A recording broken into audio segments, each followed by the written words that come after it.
あるとマイクみたいになりたい。でも電話してくれない。オークランドとブックレンドから世界チャンピオンバーチャルプローズ始まるよ。バーチャルプローズ。To my motherfucking man, 50 grand, the alcoholic man, inject a tall can in his bloodstream if he can. Biggie Smalls, the 50 stroker, MC provoker, chocolate tie smoker. Huh?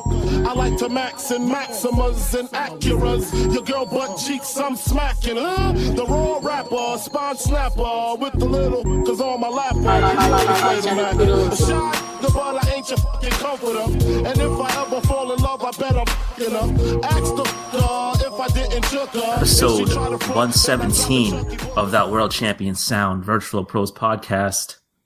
My name is Al, and with me, my main oos, Mike. Hey, what's up, motherfuckers? It's Mike. Today's topic, inside the Shame Cup post-game show, Henny Smith and Snack O'Neal give you their insights and breakdowns on the premier pro wrestling tournament. Hit us on Twitter and Instagram at VRTL Pros.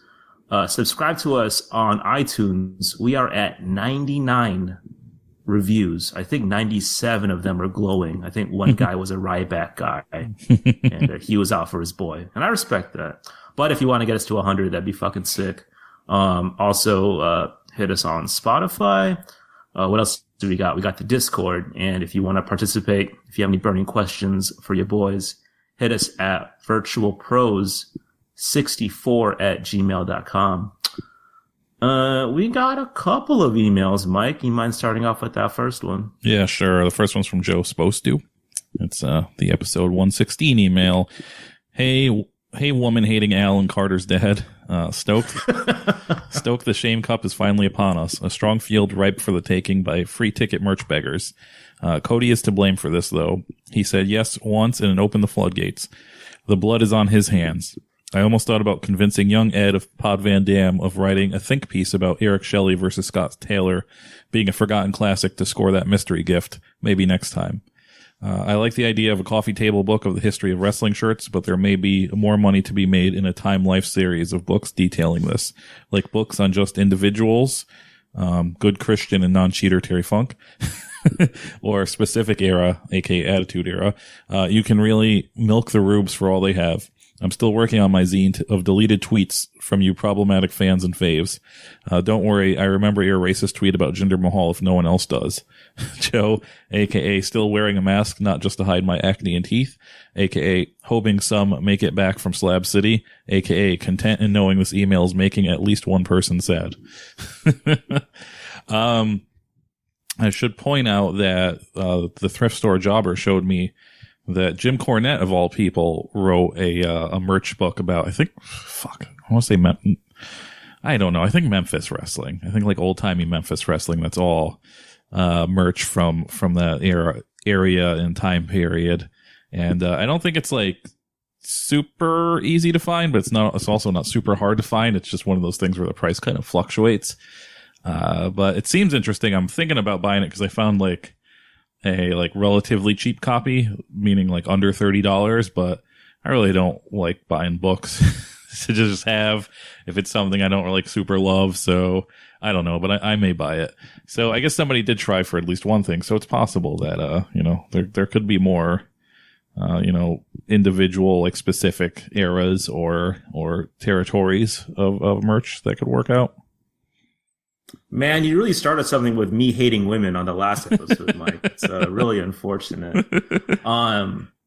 Speaking of shirts, I actually hit on like one of my grails, and it's the away colorway of the Kawasaki Dream, the OG one. Not the OG one, but what I consider the home colorway is the purple and pink. But I got the Rasta colorway, so I'm pretty pumped about that. So if anyone's making this book, I got both shirts, like my friend Matt Botvin.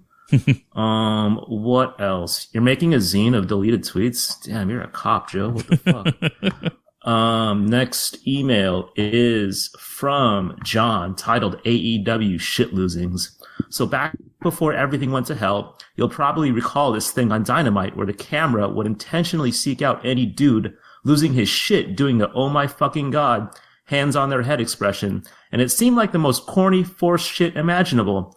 So you can imagine my surprise when I recently watched an old show from decades ago and spotted myself doing that exact same thing after Yoshiaki Yago gave Necro Butcher a face wash that made me wonder if he legit owed him money from an old poker / koi koi debt. What's koi koi?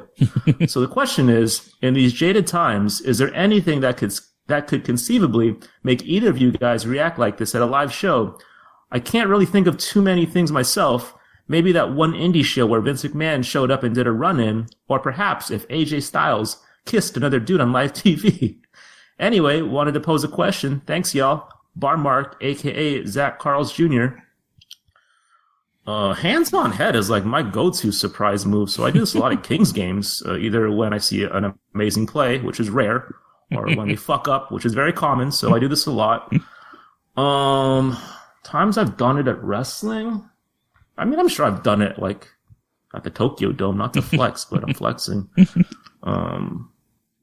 Yeah, I don't know. Maybe if I saw Sasha Banks, Asuka live, I'd just be my default pose while watching. How about you, Mike? I think usually when people do very dangerous dives into the crowd, that usually still gets me. I think the only time I remember, like vividly remember, reacting that much was the Cyclope versus G-Raver match where G-Raver bounces off the top turnbuckle from GCW. Yeah, there was like, I don't know what it's from because it's not from the actual DVD, but somebody posted this weird thing of like that happening at like all different angles. And there's one angle where you could see me, and that probably was like the most reaction I've ever had at a wrestling event in my life because it was one of the fucking craziest things I've ever seen. So, sometimes it's genuine. I think with AEW, and I did completely forget that was a thing because of the no real huge live crowds. And I'm bummed out that you reminded me it does exist and it will come back eventually. But yeah, theirs is a little exaggerated because it's just it's never anything like people almost dying. So yeah, but it's not the worst thing. It's just I wish people wouldn't do it for over exaggeration to be on camera. Yeah, I see the Macaulay Culkin Home Alone one a lot more. That's like way faker. Like hands on head is like a pretty genuine reaction, I feel like. Next email is from Chris. It's entitled Garfo Eats. With Travis Scott coming out with his own McDonald's meal, it's lit. Which chain would the pros collaborate with, and what would be on the menu? Chris, aka Sniff Busick, Sippin' Ritas and Rippin' Heatas. I mean, for me, you said it in the title. Garfield Eats is a little known, I guess, one store chain in Toronto, Canada. That's the only Garfield themed restaurant in the world. It's the only licensed one for some reason. It's this weird, sketchy sort of pizza place.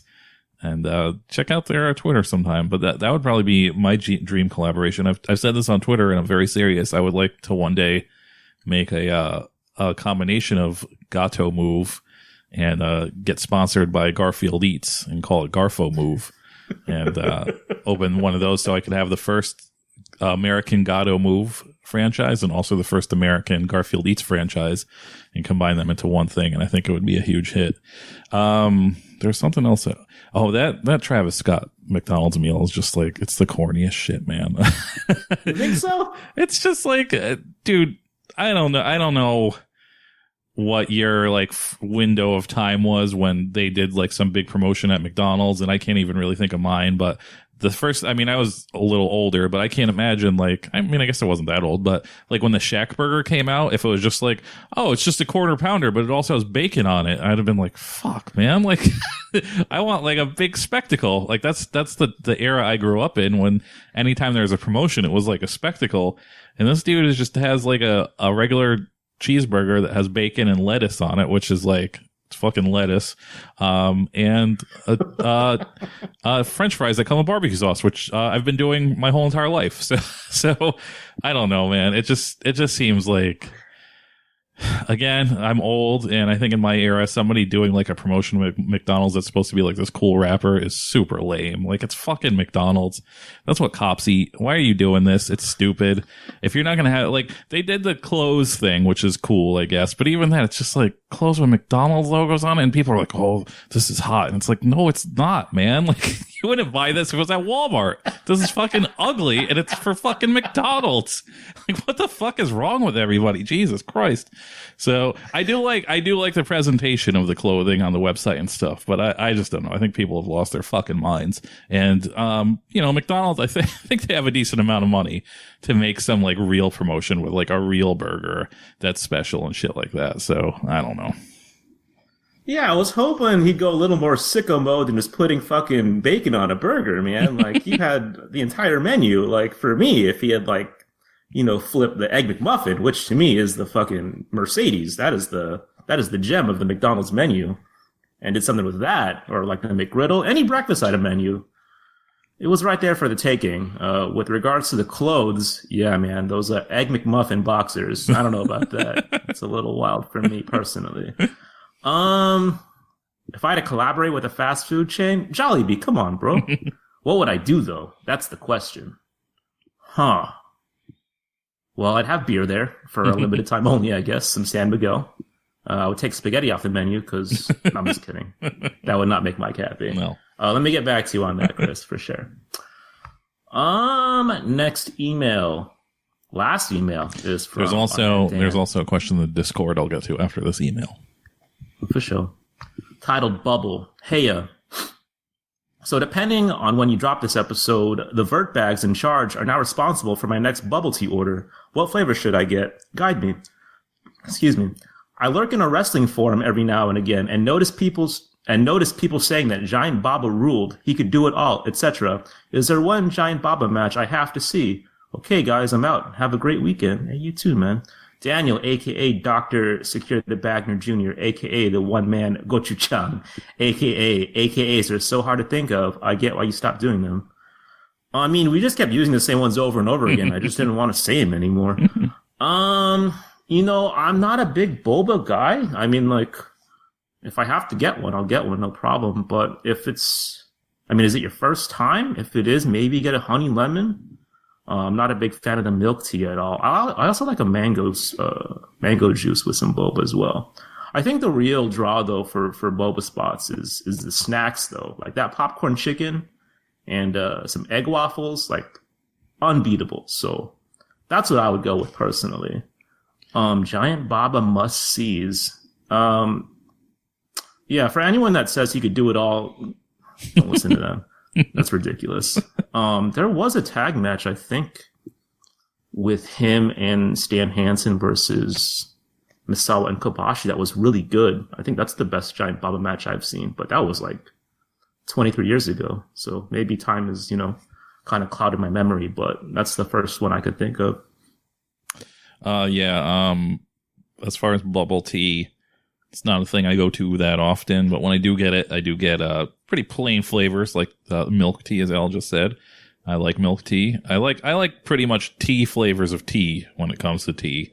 I don't want fucking fruit, some weird fruit that's gross to me. And I've tried before because I'm like, it seems like they have way more fruit flavors than they do have plain boring man flavors. So maybe I'll try one of these fruit flavors, and I hate it. And I'm not a fruit hater either. I just like, I don't want that shit mixing with my tea. So I'm not I'm big into like just normal milk tea or like when they have like a caramel or something like that. But no fruity flavors for me. As far as Giant Baba, yeah, I'm old, but I'm not that old.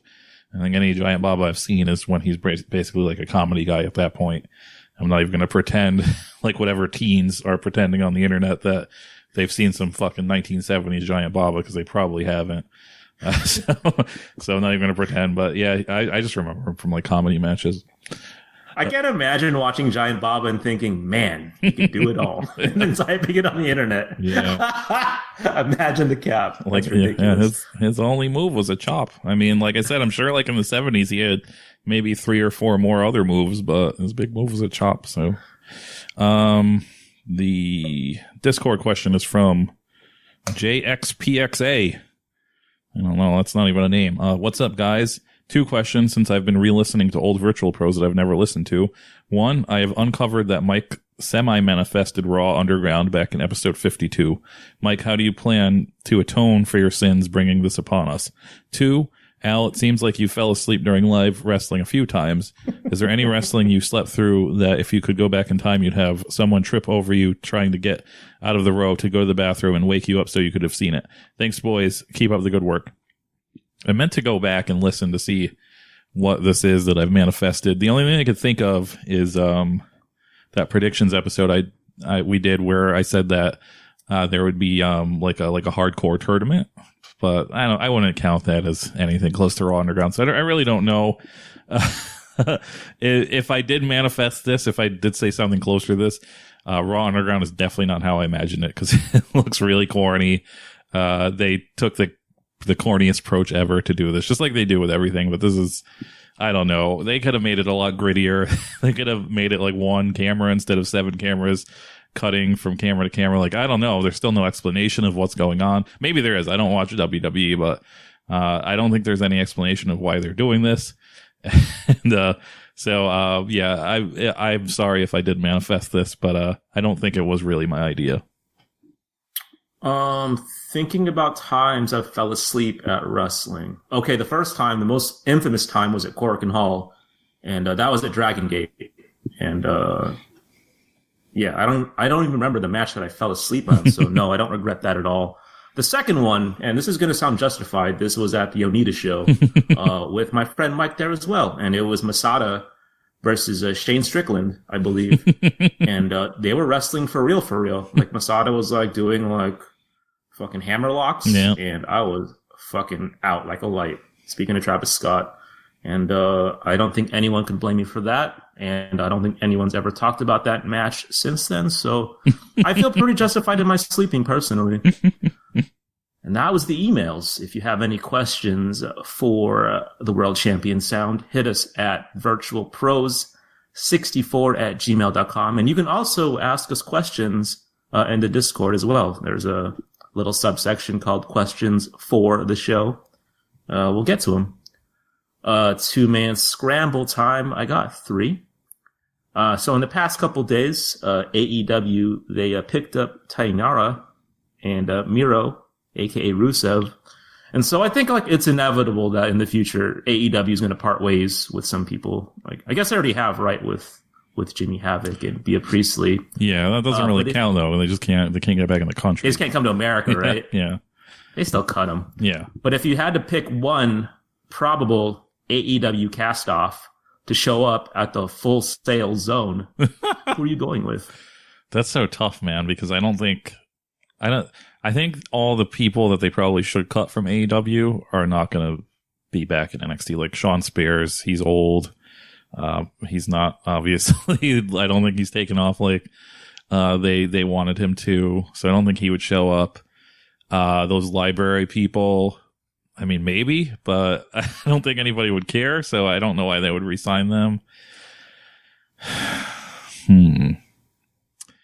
I think Kip Sabian's kind of going nowhere, and he seems like a guy that might be able to reignite something in NXT, but they keep giving him chances. But I don't like even the Rusev thing. I mean, I don't think his alliance with Rusev is going to be a long-term thing, but I don't why would you stick this guy with a guy who's like 10 times more popular than him? So I don't know if Kip Sabian's meant for long for AEW. So I could see him going to NXT and it being kind of like, whoa, like that guy's like an AEW guy.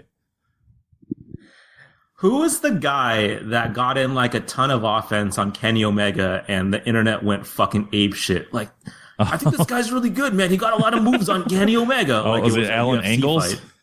Yeah, I want that guy to show up, and I want him to cut the promo like, I almost had the main guy. That's a good one, man. That would work. Yeah. Kenny Omega's full of shit, man. I almost beat his ass, and I was just a rookie. Now I'm here. I just want Sabby back. I want fucking Tino Sabatelli back. Just yeah, he was like one and done in AEW. What are you doing, AEW? You're signing everybody. You can't sign this man who looks like a fucking Greek god. You're signing every other bozo. Come on. Well, he got ostracized, right? Because he was a snitch. Oh, he gave yeah. away some taping results, right? I mean, that was the rumor. I don't think it's ever been proved, but maybe. That's a shame. Come back home, Tino. Me and Mike miss you so much, dude. I want that theme again. My second one. So the G1 Climax brackets are out. Did you take a look at them? And if so, what matchups are you looking forward to? Fuck, there was shit. There was one Ishii one that he's like never. It's never been a matchup before, and it seems like something that should have been, but I can't remember what the fuck it was now. So Ishii's with Ospreay. Oh, Ishii it's Ospreay, which is like a weird one because you would have figured they would. I mean, they've probably wrestled in like some kind of like tag. I guess not because they're on kind of the same team. So I guess this is really their first chance. So yeah, that's probably the one I'm looking forward to the most. I mean, I'm looking for. I know again, Ospreay's pretty ostracized right now, ostracized even, but but you know, I am looking forward to seeing you know, heavyweight style Will Ospreay. So yeah, that Ospreay Ishii is probably my match I'm most looking forward to. Yeah, that was mine as well. I'm here for the Will Ospreay Takagi run back. That B block is looking brutal though. I feel like it's kind of good for me because I could just skip those days because I'm not trying to see fucking Sonata wrestle. I don't know, Yoshihashi. I'm sorry, Yoshihashi, if you're listening, but I don't care. Whereas the A block is just, you know, there's always like, I feel like a way stronger block than the others. So yeah, yeah, that A block. There's some pretty interesting matchups there. Am I reading this right, though? There's no time bomb? What the fuck? Yeah, they picked the other Hiromu instead. Or the other Takahashi, I mean, not Hiromu. So my last one. So Topps, the card company, they're releasing, after a 5-year hiatus, WWE Chrome. It has your typical refractors, autos, whatever, blah, blahs. Who cares? Mike, if you were in charge of developing a new sort of insert card, never before seen in trading cards, what would you do for this WWE set? Or any wrestling set, I guess. It's pretty tough because I think they've done clothing, they've done mat, Kiss obviously. cards, yep. They've done Kiss cards. I mean, get a little dirty and say I could do some scratch and sniff cards there. I don't think they've done those before. I mean, I know other card companies have. I think I own some, but I don't think wrestling has done some scratch and sniff. So there's, you know, I mean, listen, let's cut the crap. Kiss cards are pretty sleazy and perverted.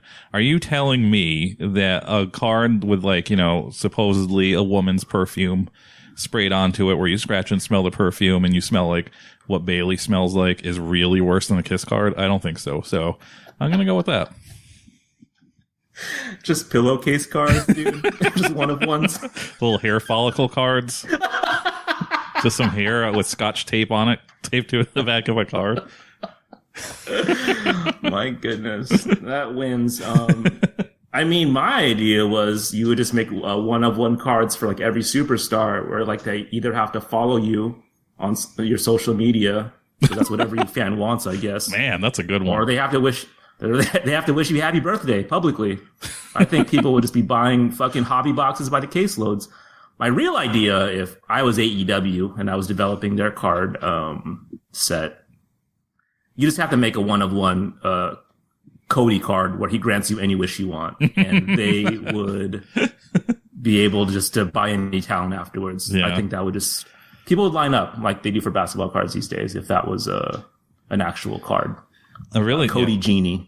I really think that's, social media follow would be good, because you could even if you're not into that shit, you could auction it off for big money if you got it. Holy shit, good idea. Well, that was the last of my two-man spell. Okay, I don't really have anything of substance.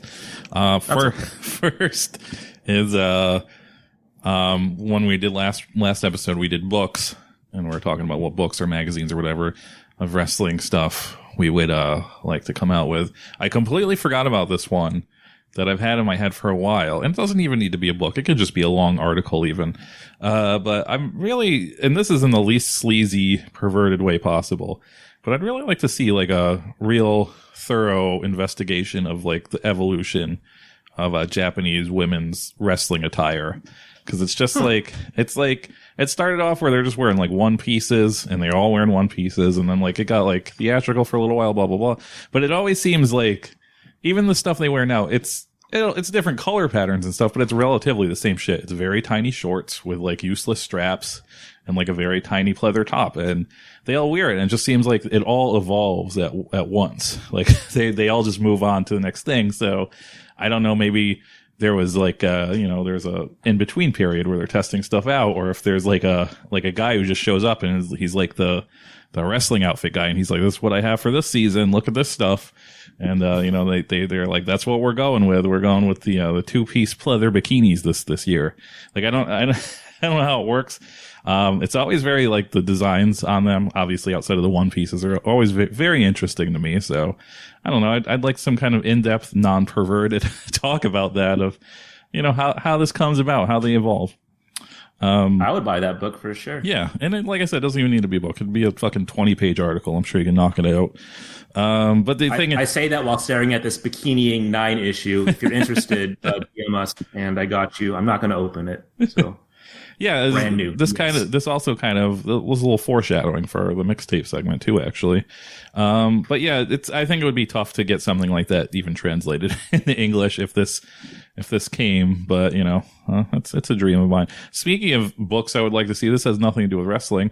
Another thing I'm interested in, because I watch a lot of old commercials. How about a visual history of cheeseburgers in movie and television that over the years? Because like I said, I watch a lot of old commercials, see a lot of cheeseburgers from the 70s and 80s. They just look like the Wimpy burgers from Popeye.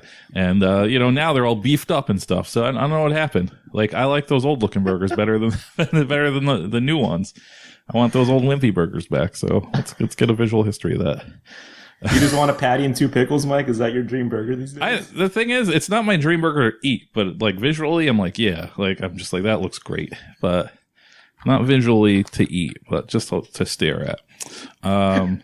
Again, another thing that has nothing to do with wrestling. The NCAA, I don't know who part of it, announced that they're thinking about letting every Division I team into the NCAA basketball tournament this year, or 2021. If for people who don't follow college basketball and Division I teams, that is around 350 teams. And as a person who loves tournaments, this is my absolute dream. I really hope this happens. This will be the most excited about sports I've probably ever been in my life. If they really do a 350 team basketball tournament, I don't even know. Like, I guess they could do it in a month. Like, I don't know. It would just be so ridiculous to coordinate. I really hope this happens. I just don't see it happening. But Al, how do you feel about this possible 350 team NCAA tournament? If this really happens, I will be so fucking pumped because my alma mater, Sac State University, is shockingly a D1 basketball school. I've never seen any hoopers there when I went there during my time. And for me to be able to participate in cheering on my D1 alma mater would be fucking incredible. So I'm all for this, obviously. Yeah, it's just going to make some great matchups where you can see. I mean, I guess a lot of potential NBA stars are now just like pivoting, not even in college, but still you're going to see a lot of like actual elite athletes against literal teenagers, like people who look like teenagers. Just me, like the people I play a pickup ball against at the fucking 24-hour fitness. Yeah. Playing against like, who's the hot Obi Toppin? I don't know. It'd be fucking crazy to see. Yeah, like I remember there was one year, Siena in Albany made like they didn't get to the tournament thing, but they're in the play-in game, and that's like an art school. Like Jimmy Fallon went there, and I don't even know how they got that far, but that was like a fucking huge deal. So seeing like 200 Sienas is going to be pretty amazing.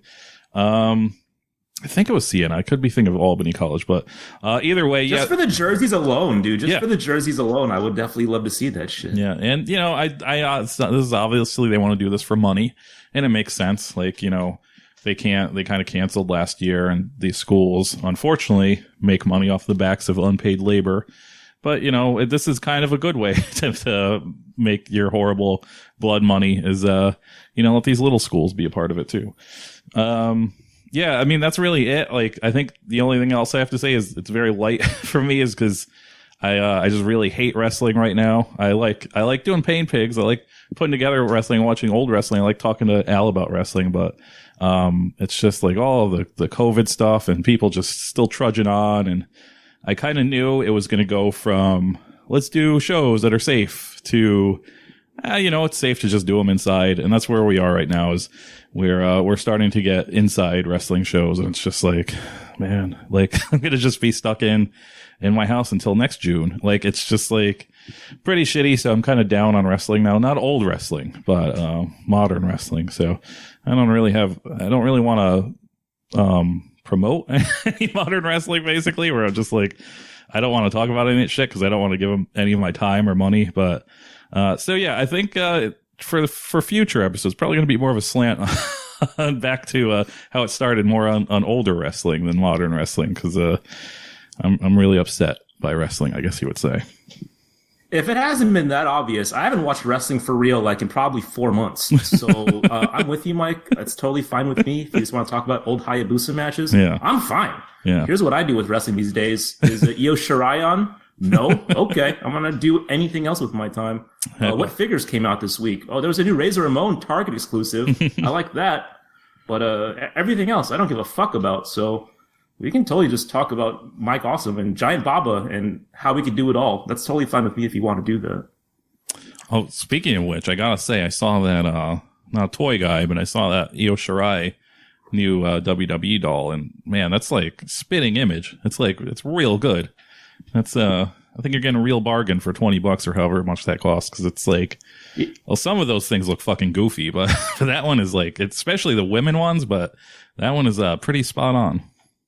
Yeah, the details they put on that jacket alone is like pretty astounding, and that face scan stuff is like, it's pretty legit. It's pretty scary how accurate that face is. So yeah, I have 2 in the mail. I think one's going to be worth a pretty penny in the future. I'm not going to open it though. I'm not a pervert. Is that it? Yeah, that's it. Cool. Today's topic: inside the Shame Cup postgame show. Henny Smith and Snack O'Neal give you their insights and breakdowns on the premier pro wrestling tournament. Please stay tuned.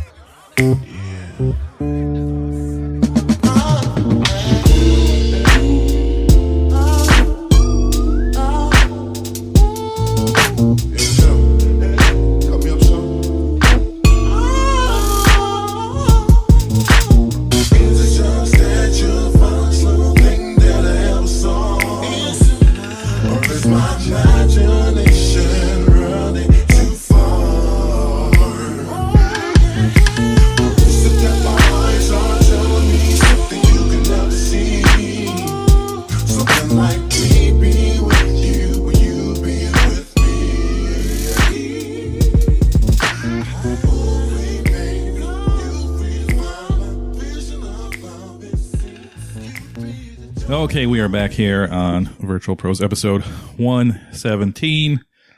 This is our main segment. We are going to go over the long-awaited Shame Cup for the year 2020. This is what, the 5th? Man, I think this might be the 5th annual Shame Cup. In the past, dominated by airport stalkers. And also, I think there was one year where used gear buyers won. But outside of that, yeah, we had to retire airport stalkers because there was too many wins. They seemed to be too powerful. We used to do this where we just did it ourselves, and then we left it to the people. Even the people picked airport stalkers, so we had to retire it. These were mostly this year a lot of new contenders. There's a few old ones, a few ones that were brought back that are somehow more relevant now than they were a few years ago when they were in the tournament.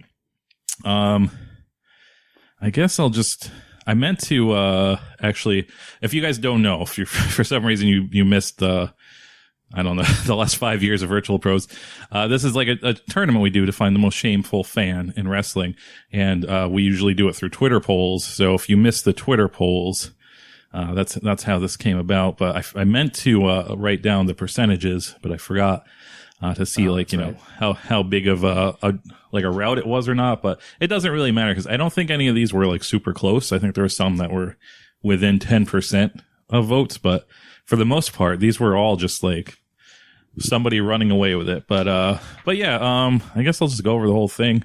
I don't know what we did. Alternate, I guess. Yeah. You want to go from not quarterfinals, like from beginning rounds all the way to the end? Yeah. Well, yeah, I'll do the big. Do you want to do it by round or by matches here? Matches is cool. Okay. So you go first with shoot reactors versus taggers, and then okay, cool. Yeah. So the first match was shoot reactors versus snitch taggers. Again, shoot reactors are mostly people who react on YouTube, which I don't think is a huge thing in wrestling, and that showed because snitch taggers turned out to be a pretty huge favorite to win the whole thing. I think again using Twitter, snitch taggers resonates with more people on Twitter because that's where it happens, and people are infuriated by it more than something that happens on YouTube. So I mean, at the end of the day, I would have picked snitch taggers too, so that makes sense. I thought these two like both cross boundaries. Like aside from wrestling, like I've seen people cry watching the Zelda trailer, so I thought shoot reactors would be it might touch some nerves, but I wasn't surprised. Snitch tagging is sick. So it made it pretty far, so I wasn't surprised that it won. The next matchup was Old School Fools versus Crowd Comedians. Crowd Comedians was like a fucking vert bag, like, not dark horse, but people wanted it to fucking win. Yeah. And it did beat Old School Fools. I do think people that do this in the Virtual Pros do like old wrestling, so maybe they were like, I don't want to fucking make fun of myself too hard. So I wasn't surprised that it lost. Yeah, I think this is one of those things that kind of gets muddled because it's hard to explain because like Old School Fools are mostly supposed to be like people who really love Jim Cornette and really are like, why are they doing flips, man? You could just do one punch. You could just do a whole 37-minute match around one punch.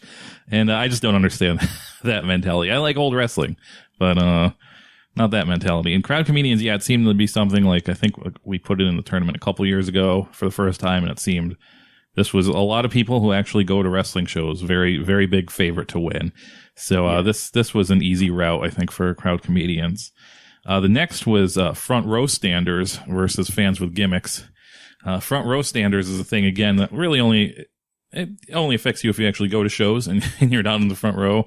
But it was one of those things where when we put it on the list this year, people were like very passionate about it, where they're like, "Oh my God, I hate that so much." And it seemed like it had some chance to get even to the finals. But unfortunately it was against fans with gimmicks, which again is very visual. You have like people like Frank the Clown, that Brock Lesnar guy. Those are really the only two very annoying ones to me, I think. There's some on Twitter and the internet that have like kind of a gimmicky thing that they're going for, and that's also obnoxious, but people hate that shit. So, unfortunately one had to win, and it was fans with gimmicks. Personally, I would have probably went with front row standers. This was one of the closer ones, but at the end of the day, fans with gimmicks won. The next matchup was Corona Truther Wrestlers versus Meet and Creeps. And I feel like every single year in the first round, there was always like a Duke versus North Carolina. And this was it for me. And I don't think it was very close. I think Meet and Creeps just kind of beat out Corona Truther Wrestlers because, I mean, I see the masks on the ground. I've seen people with, their noses out. People are just tired of it. And I don't know. That's why I probably felt like it lost, unfortunately. I mean, I would have voted Corona Truther Wrestlers, but Meet and Creeps won. It's just a funny name. Yeah, it's that, and I mean, unfortunately, it's fresh in the mind, that Stalker, which, who knows, like, I'm just assuming that dude was a meet and greet guy, because he had to be. Also, this year was the guy proposing to Kairi Sane, and, I mean, and threatening to fight people. Yeah. I get it. You go to, like, this fucking bullshit comic shop, and to do signings or whatever, like, WWE is a fucking $1 billion company. They have to start doing something where they have to, like, it's mandatory to have security or something. And when somebody gets down on one knee, they should just tackle them immediately and just be like, nope. Like, you're getting out of here, buddy. We're dragging you out.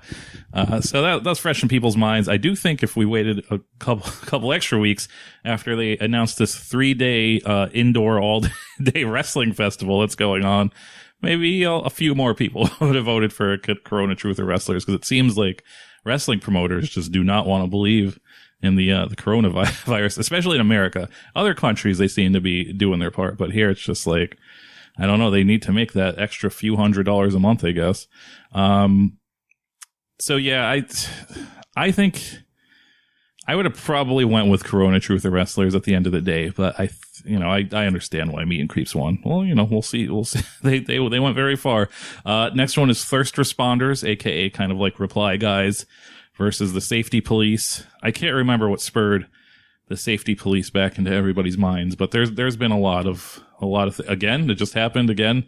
Not after the voting ended, but Matt Hardy had what looked like a concussion on television, and a lot of people on the internet were concerned.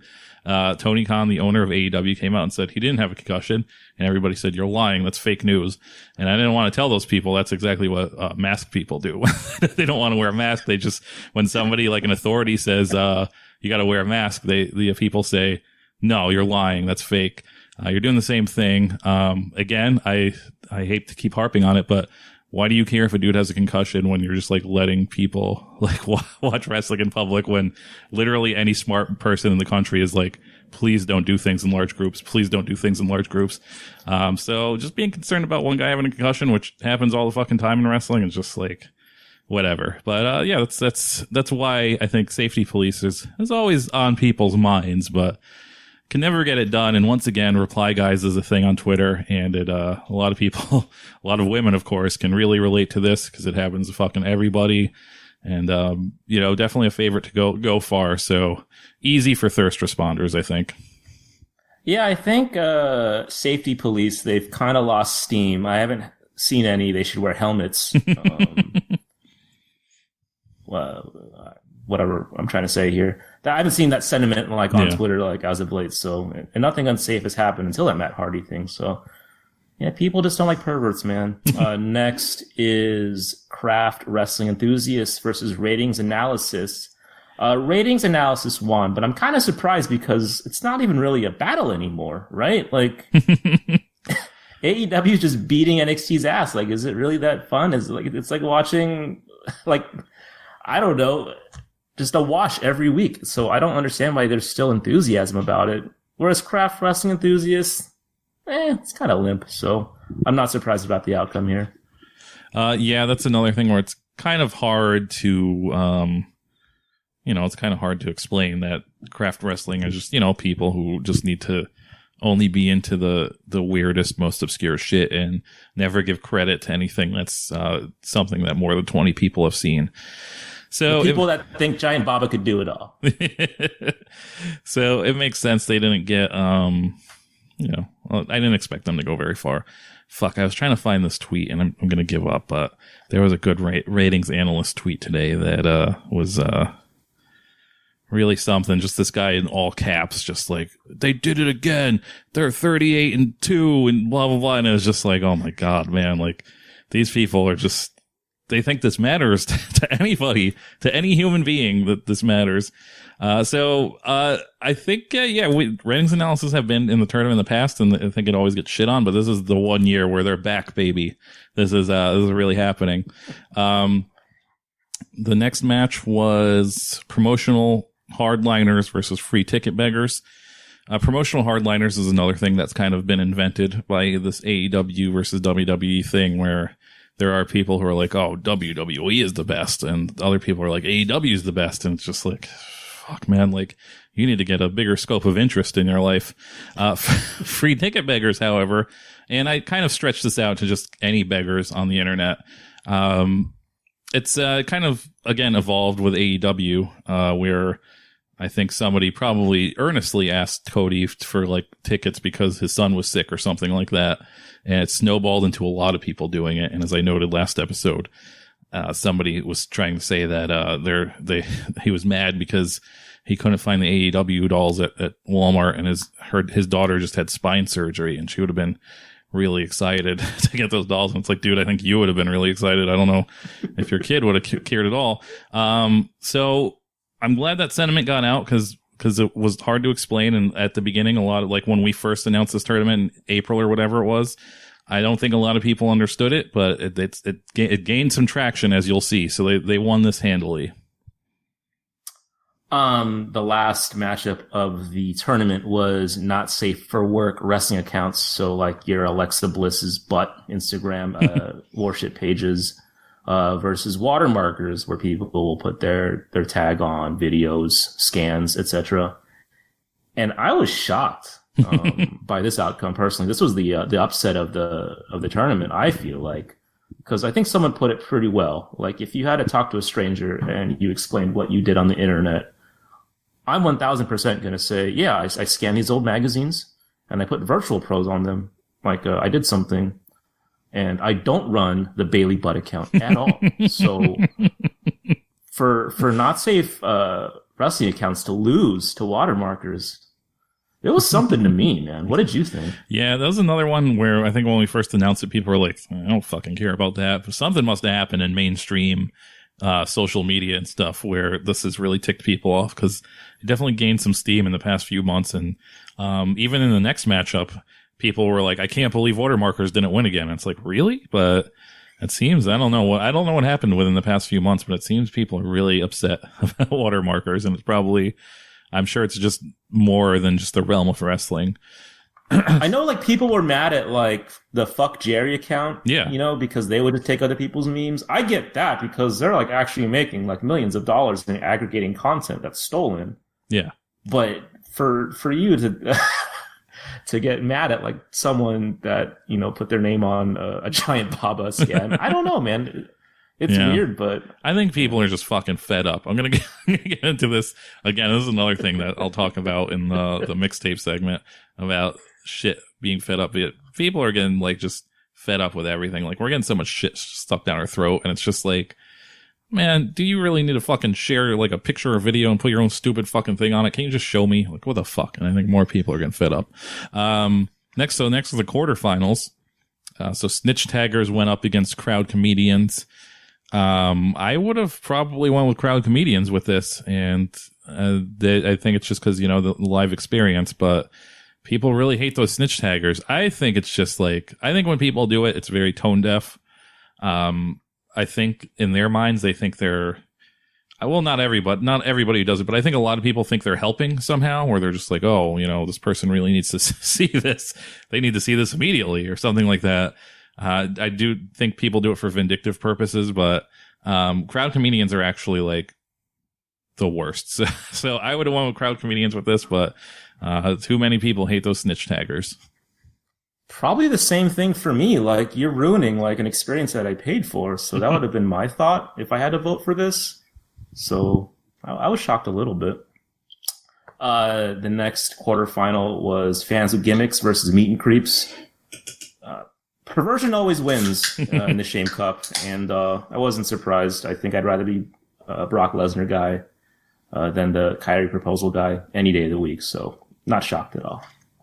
I was, personally, I would have went with, I would have went with meet and greets, but I was shocked that this was the majority vote, just because it seems people, like I said, really hate fans with gimmicks, so I thought that's like a more visual thing to people, where they have to deal with it every time they watch wrestling, and only the actual wrestlers have to deal with creepy meet and greet people. But no, I think the majority went with the right vote here. I'm just kind of surprised by it, and so meet and creeps went on. Next one was Thirst Responders versus Ratings Analysts, and obviously Reply Guys are going to win this handily, but I found that tweet that I wanted to highlight. It's Brian Alvarez tweeted the AEW rating, which was like 1 million people. This guy says LM. This is all caps. P Money the boss. If you want to follow him, it says LMFAO.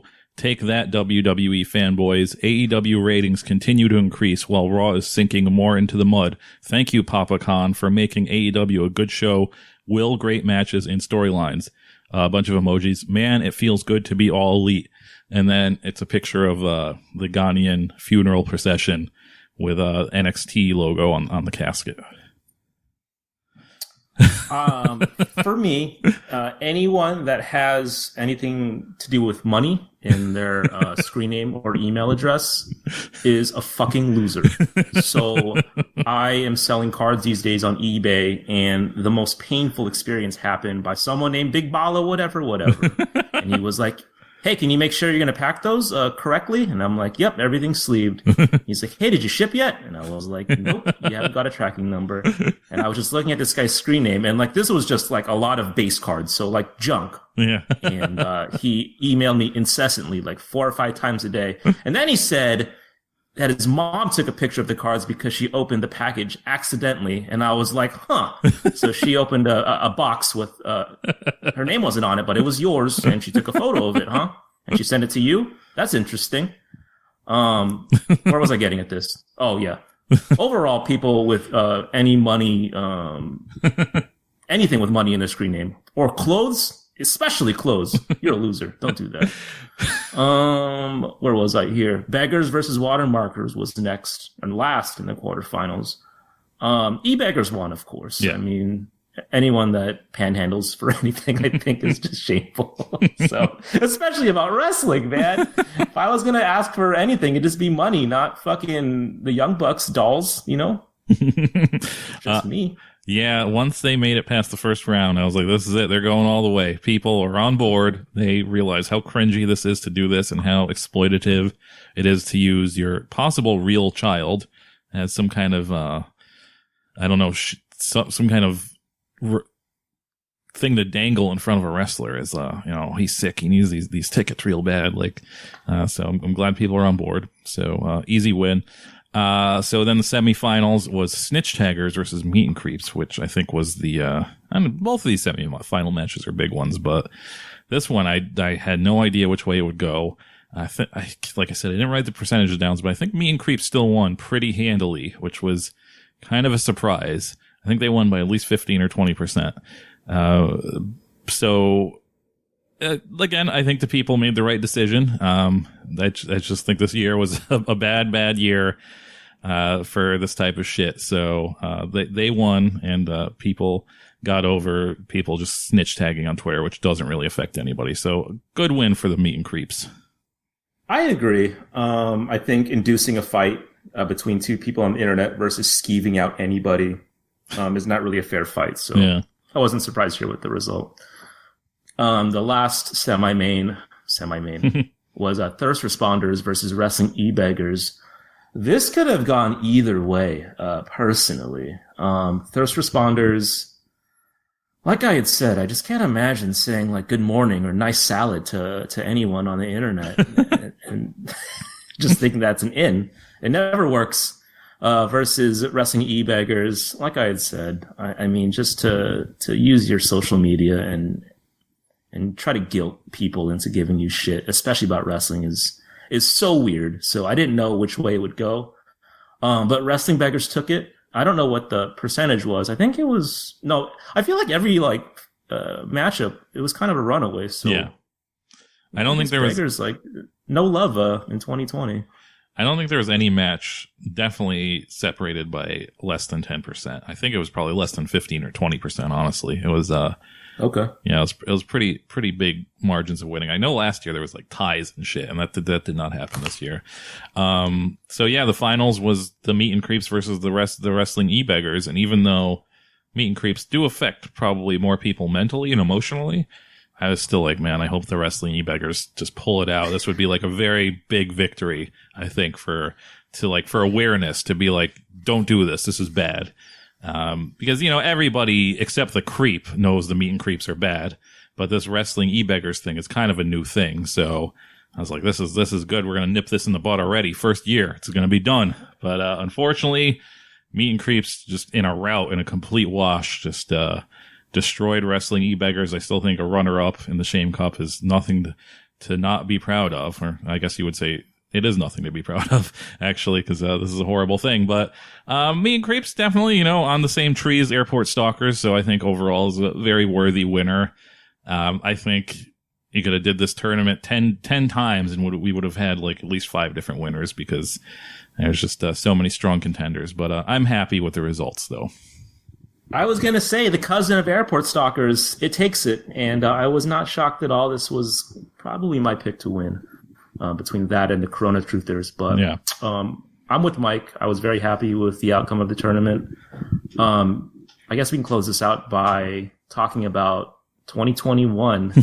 Any early predictions for who's going to win the 6th annual Shame Cup? I don't know. It's tough because it's just like there's not been crowds for most of the year. So you gotta that's a big part of the Shame Cup is people in actual crowds. So you got to get rid of that. Obviously anything that has to do with stalking is gonna be strong in people's minds. There's gonna be, unfortunately, last year it was cancer truthers, and this year it's coronavirus truthers. I'm gonna bet there's gonna be another thing like that. That's gonna be a strong contender next year. I don't know what it is yet. I mean, what the fuck else could happen to this world that could be worse than what's going on right now? So I don't know, but a lot of those AEW guys want to pretend they're your friends, but they have a lot of spicy opinions about politics and other shit in the world. So who knows? We might be into race truthers in 2021. Just people. I'm just saying, man. The way the world is going, you don't know. It could be race truthers in 2021. So we'll see. Oh boy. Well, that was the Shame Cup 2020. Hope you guys enjoy participating.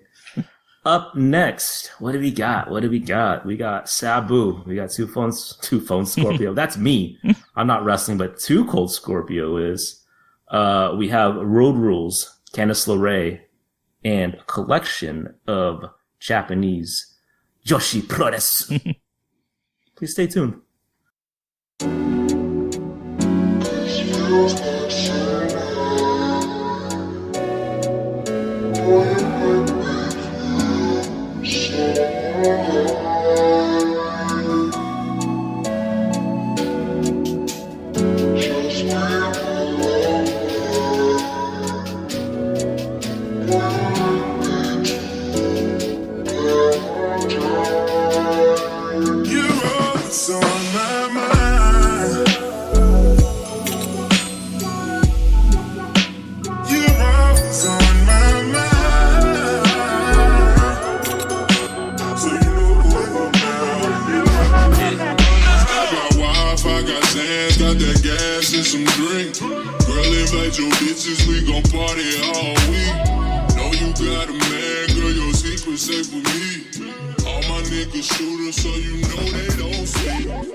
And we're back with Virtual Pros, episode 117. The last segment of the night is always the world famous mixtape, which you can find on YouTube.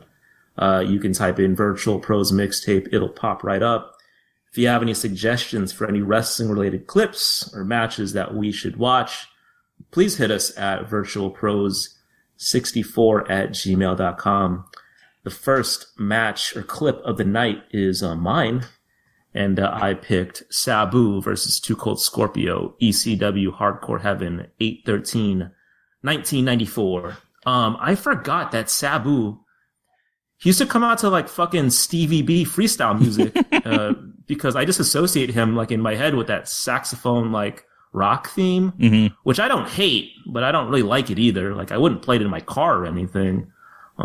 So it was cool to see that because I think he came out to like pump up the jams when he came to Sacramento. And I was like, that's a weird choice. Also he's out here in the Michigan Wolverines colorway for Sabu. He has the blue pants and yellow sash.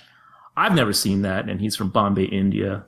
So I thought that was from Bombay, Michigan. So I thought that was pretty sweet.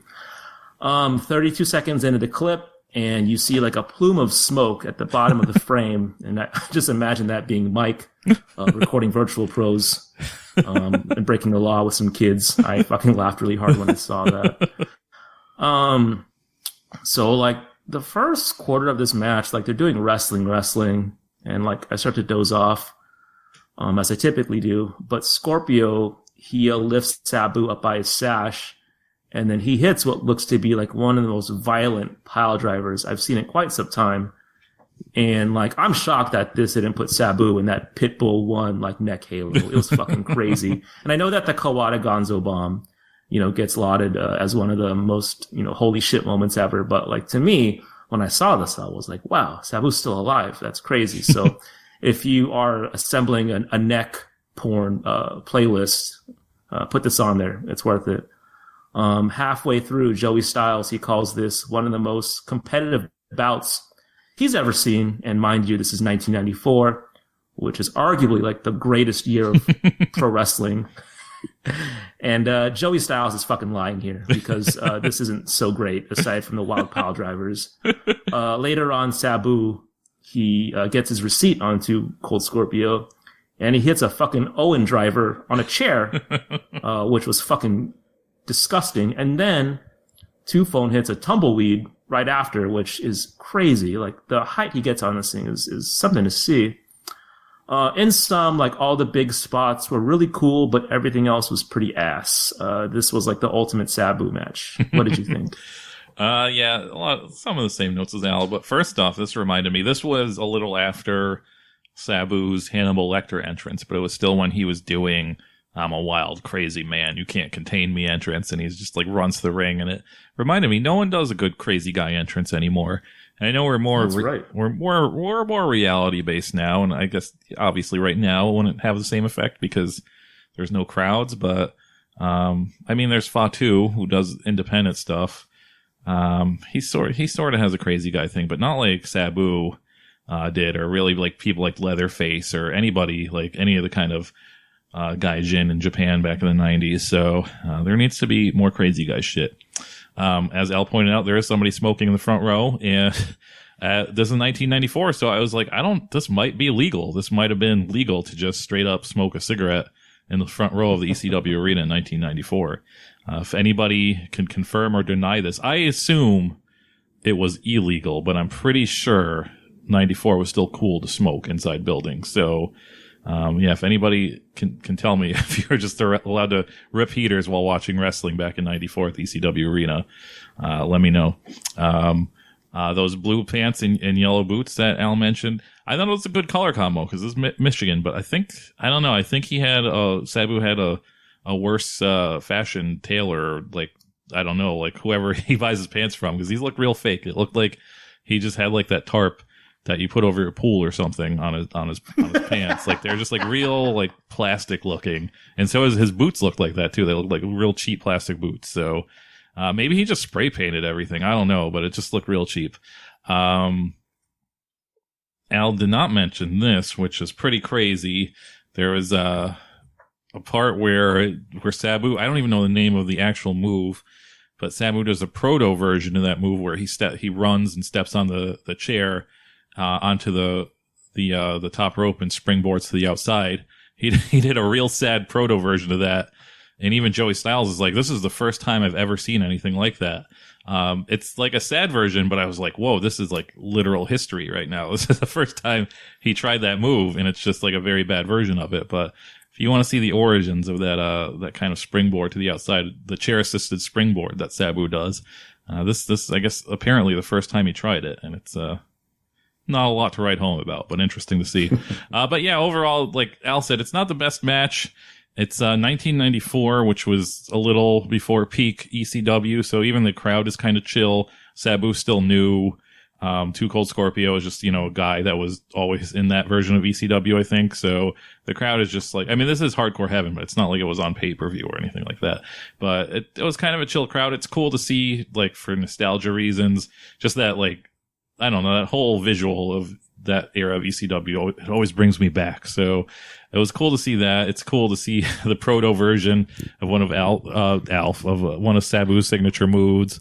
But yeah, like Al said, it's as far as wrestling goes, it's not really the dream match you would hope it to be with those two people involved. My first thing, I didn't pick any wrestling. Again, I hate wrestling. I just picked stuff that I saw that people have recommended for Pain Pigs for me that I just couldn't fit into it because it's like too long, or I just wasn't sure about it, or it wasn't the right vibe. But the first thing was recommended by this guy named Uncle Franklin, who does a podcast called something or other. Uncles Love Uncles, I think it's called. Uncle for Uncle, where they just talk about forbidden love between uncles. But he showed me this clip. It's called WWF Road Rules 1997, or WWF Meets Road Rules from 1997. And this was from the television show MTV's Road Rules, which I believe is still on the air in some form. I have, I probably haven't watched it since 1997, but I love that this starts off. This is, it kind of starts off in the middle of a segment, I think. Like, I don't think this is not the beginning of the episode or anything like that. You kind of, this just probably starts off right after a commercial break. And I love that the first thing you hear is a corn riff. You hear the riff to Blind, and it's just like, yeah, that is like the riff I think about anytime I watch like an old MTV reality show, because I feel like they use that. I feel like they've used that for like any segment where somebody's about to like lose it. So that just really brought me back to this time period of MTV. There's a few instances of I don't want to say it's completely problematic, but maybe not something not too woke speaking here. It's pretty problematic, Mike. Well, I don't know what parts you're talking about, but there's parts where the headbangers call the Road Rules cast pansies. I don't think you could still say pansies. I'm not sure, but I haven't heard anybody say pansies in a really long time. The more problematic part for me, which I don't know if this is what was on Al's list, but there's a part where he calls a black woman Queen Latifah, and I think the only reason he had to relate her to Queen Latifah was because she was black and she was wearing earrings. And that is racist, my friend. That is very racist. So that's horrible. Yeah, so it's a little problematic. Headbanger Mosh or whoever. I'm sure both of those guys vote for Trump, so I'm sure I'm not really exposing anything. You really get brought back to exactly how fucking low budget reality television started, because this whole clip is super low budget. Like, they just go, they meet up. I honestly, I guess, I think the premise of Road Rules was, it was just like, when it started, it was just like the real world, except they were on the road and they just did stupid activities together. I think that's what it was.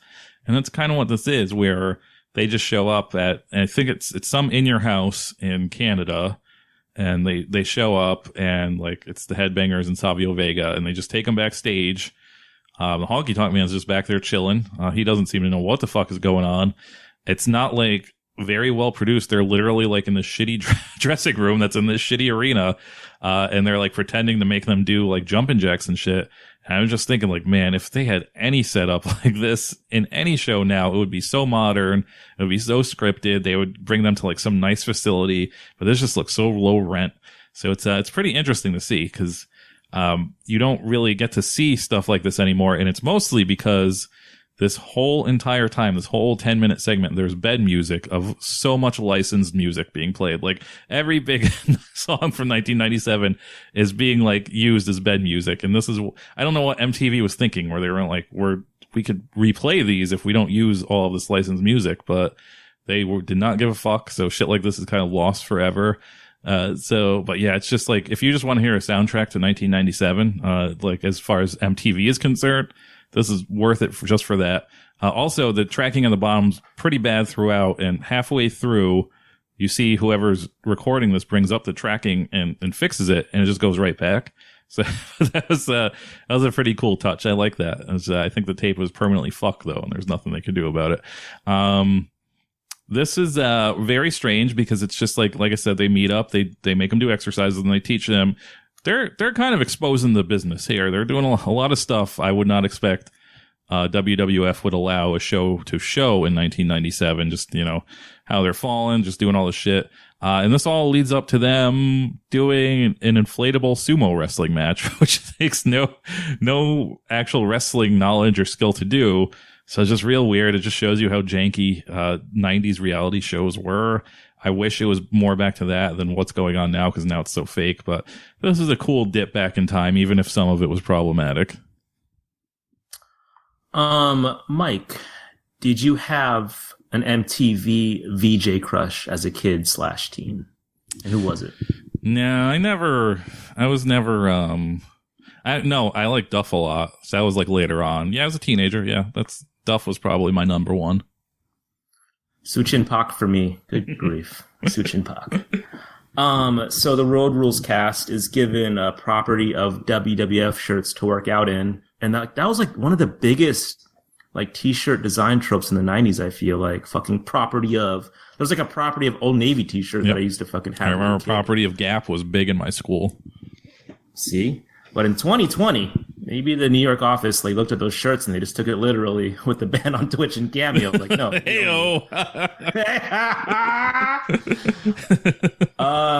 Also, has anyone ever seen Just Incredible and Headbanger Thrasher in the same room? It makes you think, doesn't it? It made me think. But yeah, problematic talk here. That locker room scene is something, and like I'm glad that we've progressed beyond this. Like, were the women just changing in front of all these dudes, like in the shower while they were watching? I thought that was really weird. It was weird. In my brain, I'm just like, I mean, I know in new reality shows they would set this up so it would just look like that, and I'm hoping it was still like that then, and they weren't really like, oh, you got to get naked in front of us. Like, I hope they weren't really doing that. Put these property of shirts on. We want to see you do it. Yeah. But overall, this was my era of MTV, so I have to co-sign this. You should watch it. Oh, speaking of Uncle of Uncle, those Miami Heat. Good grief, dude! I think they're going to win it. What do you think? I mean, if the Clippers don't beat the Lakers, then I will buy a Tyler Hero jersey if the Heat win, because that would be quite the story, honestly. Weren't even in the playoffs last year, and even people were counting them out going in this Bucks game, and look at them now. So, it's going to be so bad. I heard that they're not going to sign Bam Adebayo because they're going to make a run at Giannis. What the fuck, right? I think those basketball signing and trade rumors get worse than wrestling shit. Like at that point, like, because it's all fucking nerds using that website where you could do like trades and see like what's plausible stuff. Machine. Yeah, and just like, I don't know, that shit gets that's the only time like real sports get worse than wrestling, I think. Yeah, if you see any Cam Reddish for Buddy Hield trades on Twitter, that's not me. I promise you. My last match that I picked of the night is Io Shirai versus Candice LeRae, NXT TakeOver Toronto, 8/10 2019. So I picked this match because it, in my head, it marks the 1-year anniversary for the Io Shirai coming out party. And I read this stat that she hasn't lost since June of last year. Damn. And I think she's like established herself as at least the second best women's wrestler in America, behind Asuka. So with all that said, if Mystic Mike had to pull out the crystal ball and predict her inevitable call-up to the main roster, how do you see it going? I don't think they're going to call her up, but if they do, I could see them just doing some lame shit where she comes in as like Asuka's friend, and then they like do the turn, and then she becomes the new Asuka, because I'm sure. I mean, I think they both want to retire somewhat at some point, but, Asuka is a little older, so I would assume maybe she wants to retire first. But again, like I said, I think she's just going to let her contract run out and just retire. Like, I don't think this is it for her, but we'll see, I guess. Yeah, it's hard to say. I could get down with that as well. I can see her being the new Japanese face of WWE. I mean, she's that good, so hopefully it goes well. I mean, I didn't see Asuka being this good or this successful on the main roster. She pulled it off, so I hope it happens. Also, her new gear, Io Shirai's, and rebrand. Are you into it? Are you talking about the gear that was in this match, or like something newer? Yeah. This is where she debuted the Air Max 95 leggings. I didn't like it at first, but I like it now. At the time, I was like, but now I think she does look better now.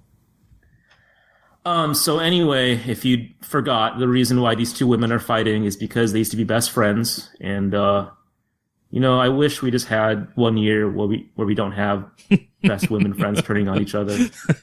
Especially when it's like unrealistic. Like, I just don't see Io Shirai and Candice LeRae sharing a bowl of popcorn. It's just me. I don't know. I just don't see it in my head. So I mean, just have someone steal someone's man. I don't know. Have fucking Johnny Gargano give those hungry eyes to Io or something. Have someone make some petty comments on Instagram. Who fucking knows? Have some habitual one-uppery. I don't know. Something. Give me something else besides best friends.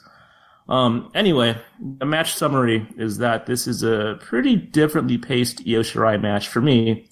Like, if you've seen her wrestle like in Stardom enough, you kind of notice that she wrestles to the same beats, especially when she wrestles bums.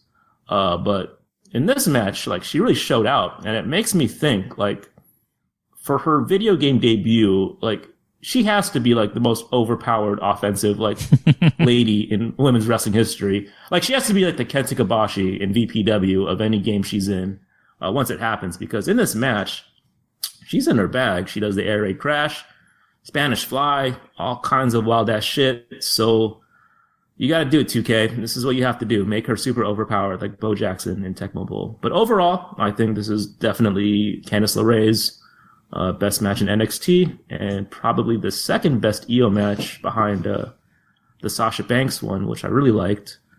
And I thought this match was really good when I saw it live, and I think it still holds up. What did you think?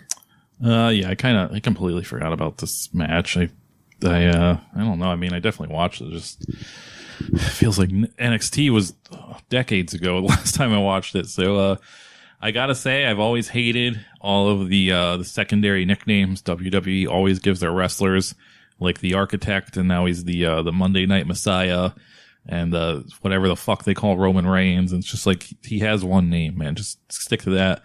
But surprisingly, you don't like the big dog?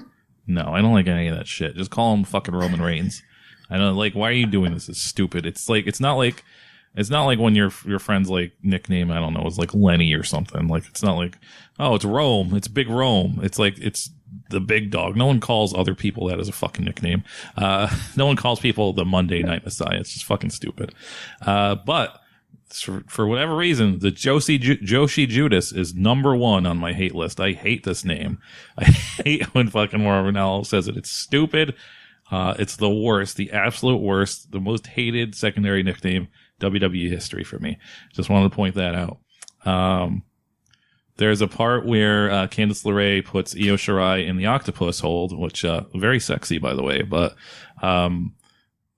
Mauro Ranallo goes into this weird diatribe about how the octopus hold was made famous by Antonio Inoki, and this is possibly Candice LeRae might be doing this to send a message to Io Shirai, and maybe she should read between the lines. And it's just like, are you just saying that because they're Japanese? That's fucking weird. Like, that's like what the fuck does Io Shirai have to do with Antonio Inoki? It's just I don't know, man. I think, like, I'm glad Mauro quit. I think fucking WWE is rotting his brain. I think he's never not been great outside of WWE, but there's something about WWE that they put in the air. It might be that COVID spray they use that just like rotted his brain. And this was like one of the worst things I think I've heard him say. Go back and listen to that part because it's fucking horrible. I kind of what Al said about the Io makeover. I gotta say, I think I've been spoiled by Io Shirai being in America for so long, where I'm just like, I never really think about it to watch her matches.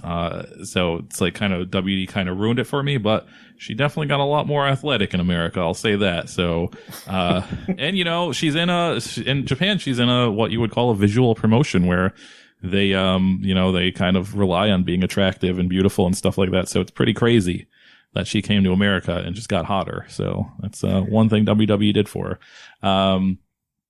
This is where I was going to get in about people being fucking fed up. There are so many fucking commercials I had to watch through this thing. Like every fucking 2 minutes, the thing stopped for some goddamn YouTube commercial. YouTube, who's doing this? Why are there so many fucking commercials during a 15-minute video? I don't need all this. Like, just give me 2 commercials, man. It's 15 minutes. Why are you doing this? It's killing me. The thing that sucks is I will gladly pay to remove commercials, but YouTube is like $15 a month, literally just to remove commercials. Hulu's like $2 a month. I'll pay that all day, but fucking $15 a month, man, go fuck yourself. Just be fucking honest with people. This is why everybody hates everybody, because like no one could just be like, okay, maybe this is a little ridiculous, and it just fucking sucks. Stop it with the commercials.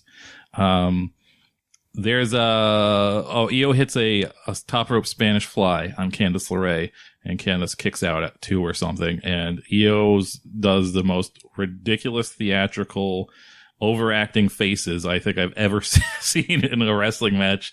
I think that's what WWE did with her. They were like, you gotta work on your theatrics and like your facials, because even when she comes out, she puts like this weird, I don't know what she's going for. It looks like she's trying to be sad and sexy, but also evil. And it's just like, doesn't work. Like whatever she's trying to do.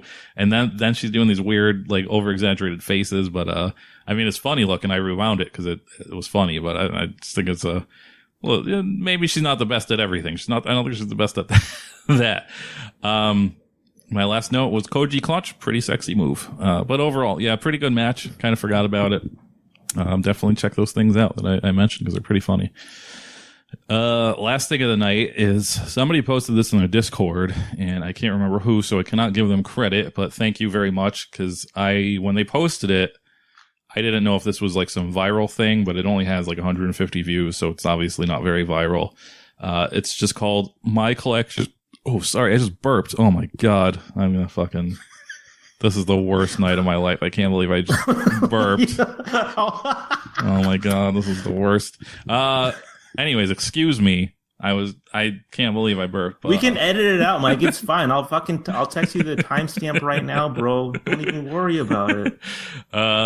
Somebody posted this in the Discord. It's just called My Collection of Joshi Puroresu by, I guess I'll give his name. It's not doxing him. I don't really care. By Sean Robinson. That's, the YouTube account. Obviously, if you went to the mixtape playlist, you would see that too. So, he's the guy who put his full name in his YouTube, not me. So, so when somebody posted this in the Discord, I was like, hey, this is going to go on Pain Pigs. This is going to be great.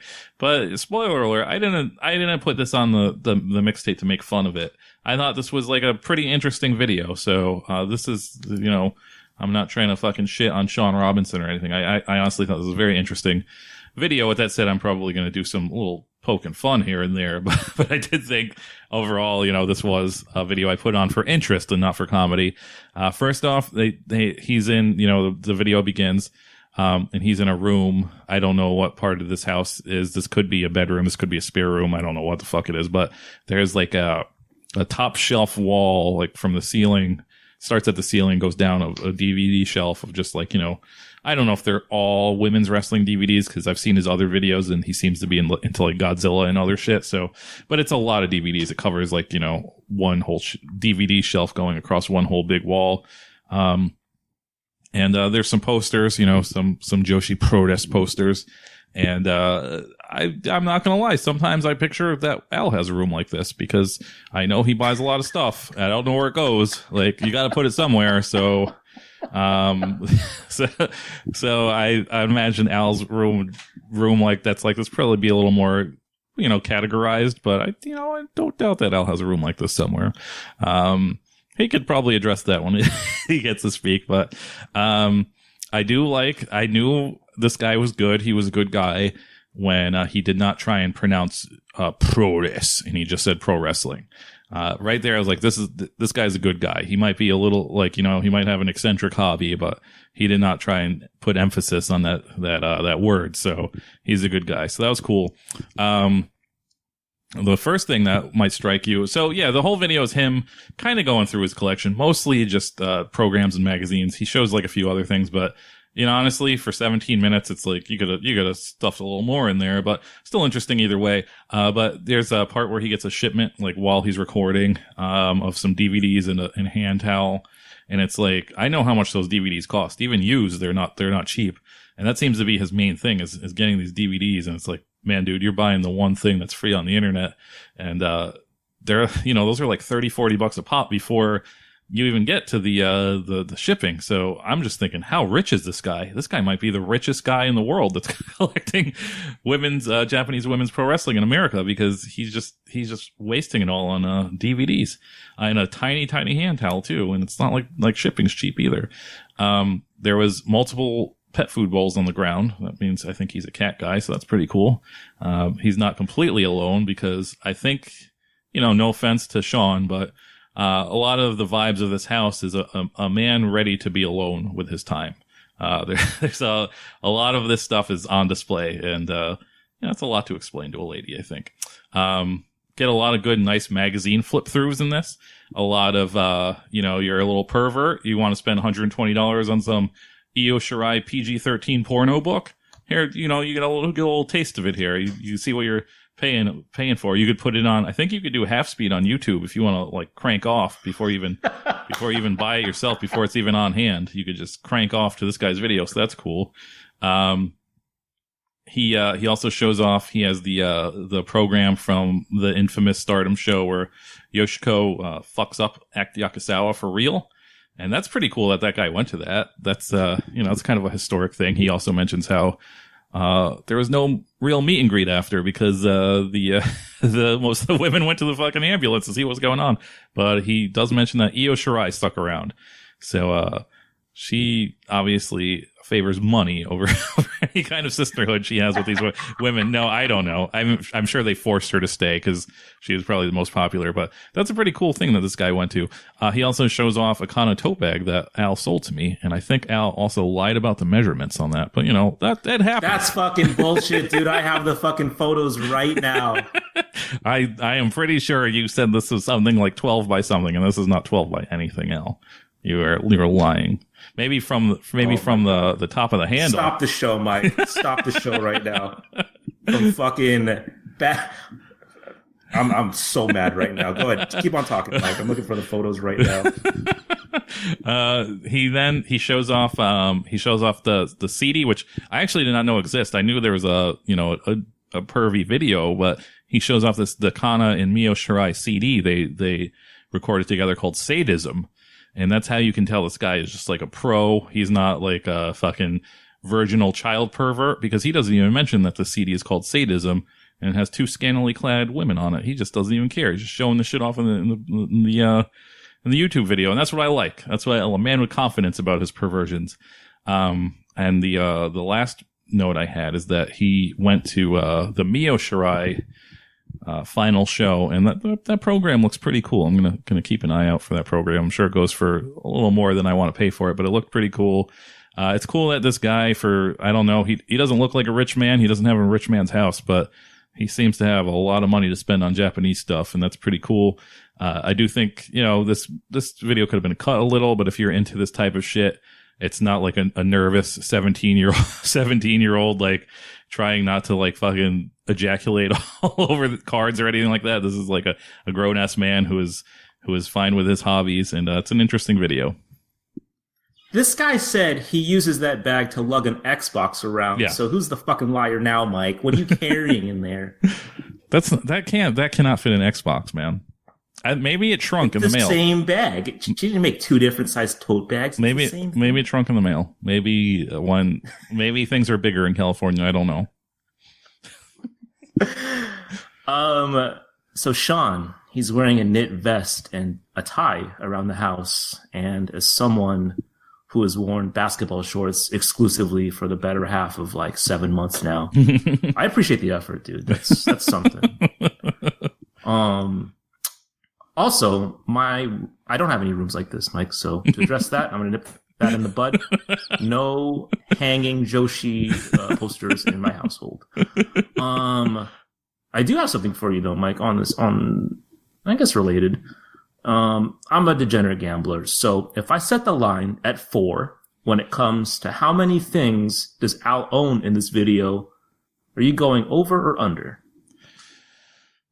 It's tough because there's a lot of shit in here that I was kind of surprised at. I don't know. I'm gonna go under. I don't think you have a lot of. I think you probably have some of the Kana stuff and then none of the other stuff. I'll address that later. So there's a song on this album called "Sexual Sadism" that Mike talked about, and I'd love to hear this little tune, and maybe we'll have a new bumper on Virtual Pros. But I mean, I can see why like people buy physical media, because I think they're pretty insular with sharing this shit. So like, I mean, those DVDs go for like, I've seen the dual disc EO go for $200. And if I spent $200 on a DVD, I'm certainly not going to fucking share it for free. I think that's just me though. Also, I do appreciate all the sneak peeks of the magazines that I have not bought yet. But to close this out, if you bet the over, you won. This was a cool collection, and I appreciate this, Sean. Good shit. That was episode 117 of That World Champion Sound. Hit us on Twitter and Instagram at VRTL Pros. visit us on the Discord and let's talk. If you want to suggest any clips, hit us at virtualpros64@gmail.com. In 2 weeks, Mike, are we going to talk about wrestling? Are we going to talk about something else or what? I don't know. We'll see what's going on in 2 weeks. Maybe some card pros, maybe some food pros. 2 weeks can be closer to my birthday. So birthday pros, we'll never know. Oh, dude, I would love B-Day pros. Well, listeners, find out in 2 weeks what we talk about. It might not be wrestling. See ya. See ya.